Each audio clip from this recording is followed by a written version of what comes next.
Hey folks, we're back. In my last video I showed off the new safety lighting that I installed on the John Deere L111 tractor, the new LED headlights, tail light, amber safety strobe, and in that video you probably noticed that I had a 42-inch John Deere snowplow attachment on the front of the tractor.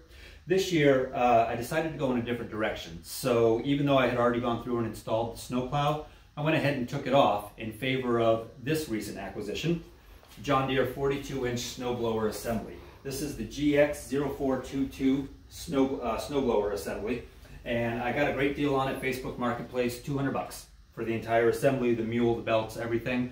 It was a great deal. Got it all assembled, got it installed on the tractor with no problems at all. When I went to lower the snowblower the first time, you have to pull this trigger here in order to release the locking mechanism on the pivot point, and on the very first pull of the trigger, the cable snapped down here inside the sheath. So I went online trying to source a new trigger assembly cable, and I found out that John Deere only sells it with the trigger handle here, the cable, the sheath. It's all one assembly. The cheapest price I could find for one new was $108. The average price I saw was $114. On a $200 investment, I just wasn't willing to spend over 100 bucks on a single cable assembly.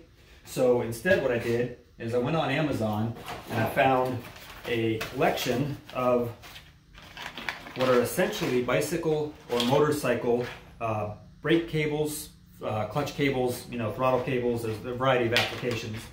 They come with pre-terminated butt ends on one end, and then the other end, of course, is blank so that you can put whatever sort of an end on it that you want. So we're going to see if we can't replace just the cable inside the sheath, save ourselves, after that math, what is essentially 97, 98 bucks, and we'll see how it works. Let's go. Okay, so in order to make this work, all we're going to do is take a cable from our kit that we bought. We're going to run it down the sheath like so, and just keep it on going until it comes out the other end. Whoops, stuck on the wheel there. There we go. Keep it all going, and should be coming out the other end any moment. Yep, there it is. Okay, and I'm just going to run it right through to almost the end here, and then up here at the trigger, pull out a little bit of slack for myself. We're going to put, oh, by the way, I should point out, I did grind down the solder butt on this end. It was a little bit larger than what the hole here allows for, so I just, a little bit of rough work on the grinding wheel, make it the right size. So we're just going to pop that in like so, make sure that it can pivot freely, and it can. And now that's going to come up into here. So, okay, it kind of wants to go its own direction, so just got to finagle with it, make it work. There we go. Make sure that you pull the sheath back into that pocket, because it's going to pull against that pocket when you actually have tension on the other end. Now we've got to come down to this end, and what you're going to have to do is find the length that you need in order for this to pull upwards. So if you go too long, you're not going to be able to pull that up enough to release it. All right, so in order to put our end on, we're going to do a little bit of a soldering job. So essentially what we're going to do is we're going to create the S-hook that goes on the end of the cable out of pure solder. So in order to make our mold, just taking a block of wood, and by the way, there's all kinds of YouTube channels out there that show how to do this. So if you want to see some really good ways of making your own solder ends, go look that up on YouTube. There's guys that are far better at this than I am. But basically what I've done here is I've shaped out the size and shape of the S-hook that I need, put the appropriate size bit in my Dremel, and then I put my milling attachment on the end of the Dremel and set the depth to where it needs to be to give myself the proper depth for the solder. So we're just going to get that milled out real quick.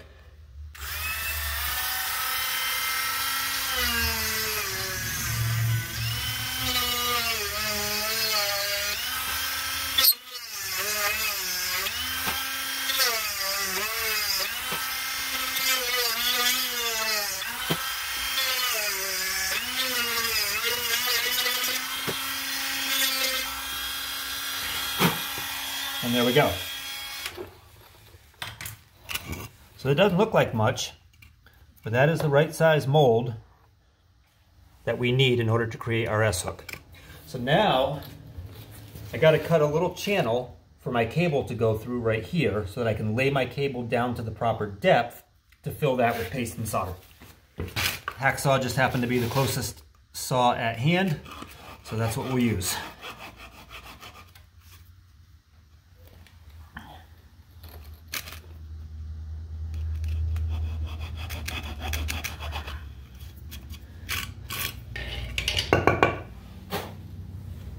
Okay, and there we go. So now, we're going to cut our cable to length.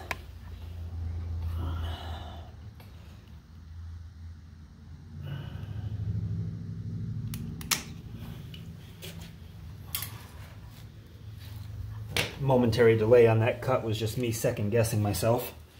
Because what I actually want to do is I actually want to remove this from the assembly and take it out here where it's a little bit easier for me to work on. So let me do that real quick. Should just be a 1/2 inch, yes it is. Okay, there we go. And actually we can go one further. And just undo our wire ties here. And give us a little bit more comfortable working. So here's what we're going to do. This cable is going to go in here about that deep into our mold. We're going to fill our mold with paste and solder, and that should make a nice strong connection on there after everything cools. All right, so I cannot find my paste brush anywhere. That's okay. I'm going to just use a screwdriver and just pack this in. A good amount of paste.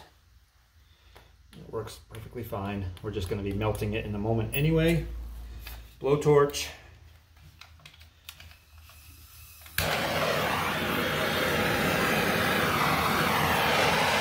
Get that good and liquefied.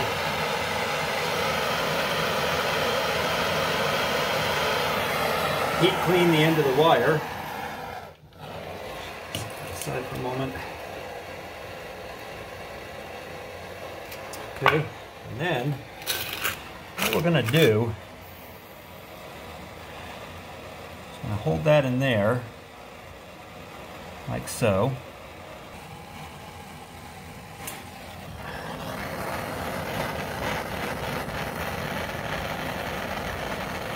There we go.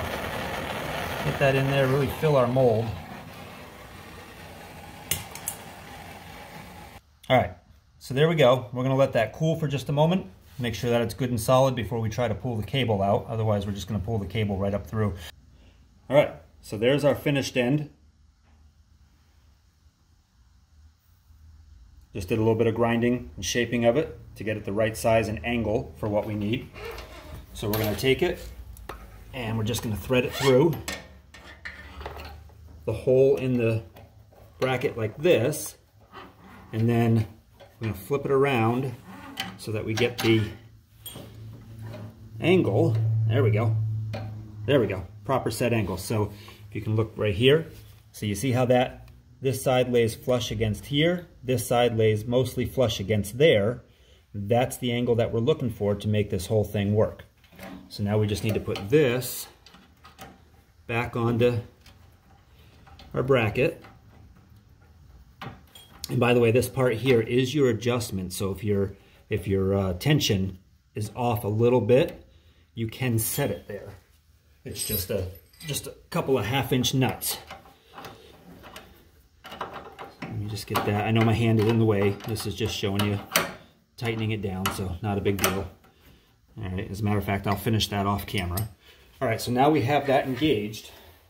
We're gonna run this the same way it was ran originally, which was to the inside of the handle here, and it kind of came to the outside and did a little wrap under up here. So now up here, we're going to engage that right in to our trigger, pull it up, slide our sheath in like so. So that's it, we are assembled. We have the soldered butt end up here, back into the trigger, nice and secure. We have our sheath settled back into its pocket here. working our way down the cable. We're going to wire tie this back to the tilt handle, but then down at the bottom, we have our finished end. We've made our adjustment to the length that we need here. I did that off camera. You guys can figure out how to do that. It's just a simple 1/2 inch here, 1/2 inch here. Set it to whatever adjustment you need. Now, the important thing to remember on this is this end on this cable is not a load-bearing cable. It's not designed to have a tremendous amount of stress on it. You need to lift the handle just a little bit before you pull the trigger, okay? If you try pulling the trigger and trying to force it up without lifting the tilt handle, you're going to break your cable end again, because again, that's not designed to be a high-stress load-bearing end.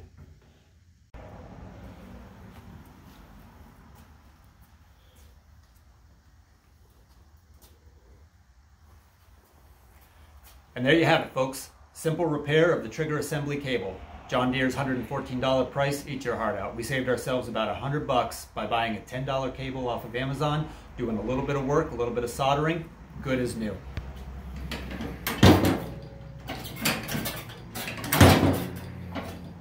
If you like the video, don't forget to actually like it, subscribe, hit that notification bell so you get some notifications when I upload new videos. We do a lot on this channel, tractors, trucks, trailers, boats.